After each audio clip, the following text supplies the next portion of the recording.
I'm sorry the Cowan family did not get justice, and I was part of their not getting justice. These were the words of an officer who once investigated a family massacre so brutal, so disturbing that even now, justice remains just out of reach. What happened to the Cowan family was so random, so shocking that by the end of this video, you'll wish they had never been found. The truth behind their deaths is even more tragic than anyone could ever imagine. Today, we're diving into one of the most haunting and mysterious cases Oregon has ever seen: the disappearance and brutal murders of the Cowan family. Stay tuned, because this chilling story will keep you on the edge of your seat.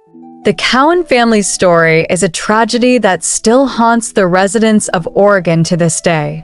A family so full of love and hope, torn apart in the most unimaginable way. Richard Cowan, 28 years old, was a hardworking man who drove logging trucks through the dense Oregon forests. His wife, Belinda, was just 22, a devoted mother to their two children, 5-year-old David and 5-month-old Melissa. The Cowans lived in White City, a small town in southern Oregon, and were a tight-knit family that in 1974, they planned a peaceful Labor Day weekend getaway to Carberry Creek near Copper, Oregon. But what should have been a joyful break from the daily grind turned into one of the most horrific massacres in the state's history.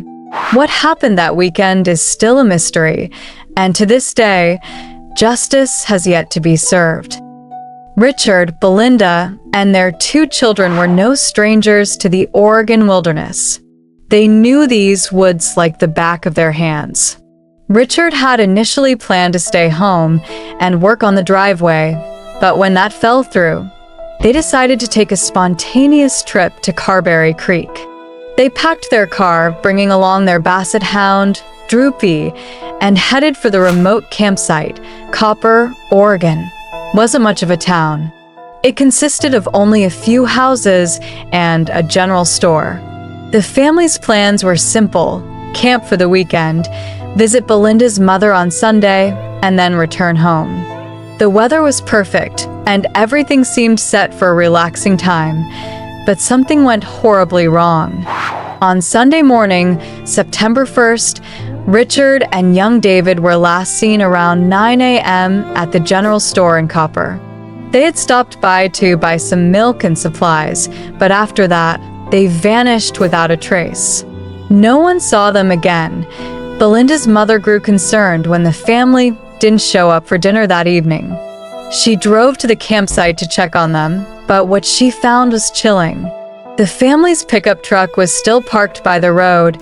Their belongings, keys, Belinda's purse, and even a half-full carton of milk were left untouched on the picnic table.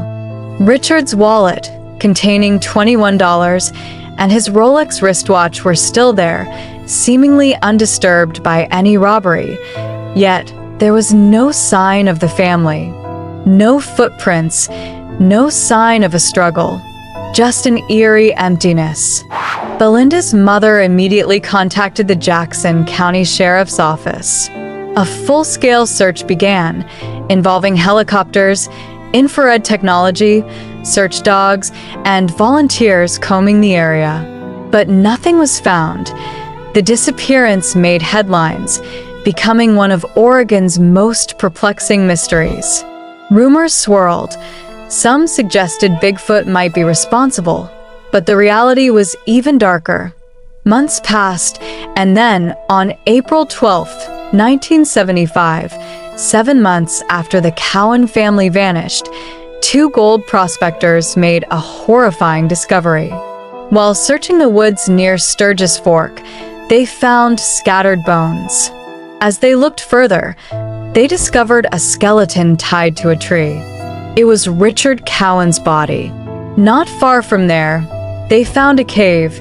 Inside, they discovered the bodies of Belinda, David, and baby Melissa. The truth about what had happened to them was even more horrific than anyone had imagined. Examinations revealed that Belinda and David had been shot in the head with a .22 caliber rifle. Little Melissa had suffered fatal head injuries, likely from blunt force trauma. Richard's body, however, showed no signs of a bullet wound. His cause of death was believed to be stabbing or strangulation. What made this discovery even more chilling was that the area where the bodies were found had already been searched the previous September. There was no sign of the family at that time. It was as if they had been hidden away, held hostage for nearly a week before being brought to that spot, possibly after the initial search had died down. As investigators combed through the case, one name stood out: Dwayne Lee Little. Little, a man with a dark past, had been released from prison just months before the Cowan family disappeared. He had served time for the brutal assault and murder of a teenage girl.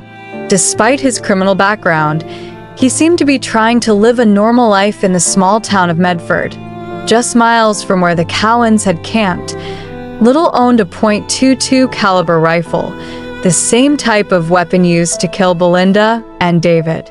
He also refused to take a polygraph test when questioned by the police.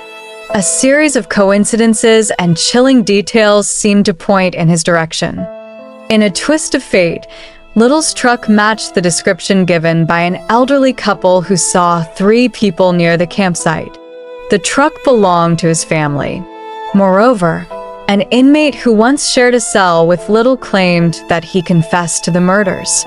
Yet, despite all the circumstantial evidence, Dwayne Lee Little was never formally charged with the Cowan family murders. The Cowan family's case remains unsolved, their killers still unidentified, and justice forever out of reach. The families of the Cowans and the community continue to search for answers, but with each passing year, it seems less likely that they will ever get the closure they deserve. Dwayne Little, now 75 years old, is still serving time for other crimes, but questions remain. Did he do it? Could he have pulled it off alone? Or was there someone else involved? This haunting case is a reminder that justice isn't always served, and sometimes the truth is more horrifying than we can ever imagine. What do you think? Do you believe Dwayne Little was responsible for the Cowan family's deaths? Could he have acted alone, or was there someone else behind this gruesome crime? Let me know your thoughts in the comments below, and let's continue the conversation. If you enjoyed this deep dive into a true crime mystery, make sure to hit that like button, subscribe to my channel, and stay tuned for more stories like this. Your support helps us keep bringing you these chilling tales. Thank you for watching.